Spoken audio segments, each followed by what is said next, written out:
dua tersangka kasus dugaan korupsi pengajuan kredit di BPD Sultra Cabang Kolaka pada 2001 silam ditahan Kejaksaan Negeri Kolaka Senin pagi. Mereka adalah Idrus Effendi dan Muhammad Yasin.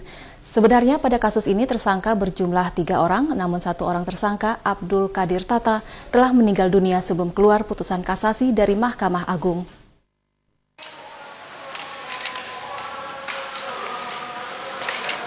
Dua tersangka kasus dugaan korupsi di Bank Pembangunan Daerah Sultra Cabang Kolaka Senin pagi ditahan Kejaksaan Negeri Kolaka di rumah tahanan kelas 2B Kolaka.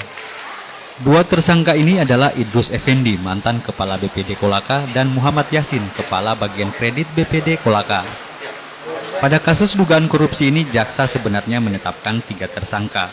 Namun satu tersangka, Abdul Qadir Tata, Kepala BPD Cabang Pembantula Domi, telah meninggal dunia sebelum putusan kasasi Mahkamah Agung. Mereka dieksekusi Kejaksaan Negeri Kolaka dengan hukuman 5 tahun penjara dan denda 200 juta rupiah berdasarkan putusan kasasi Mahkamah Agung.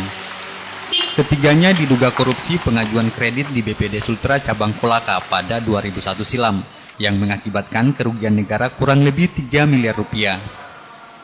Ketiganya yaitu Pak Idrus Effendi, Muhammad Yasin Daudo, dan Abdul Qadir Tata bin Tata ini masing-masing dihukum dengan pidana penjara 5 tahun dan denda masing-masing 200 juta rupiah dengan ketentuan apabila denda tidak dibayar diganti dengan pidana kurungan selama 6 bulan. Kasus dugaan korupsi pengajuan kredit di BPD Sultra Cabang Kolaka mulai diproses hukum pada 2007 lalu.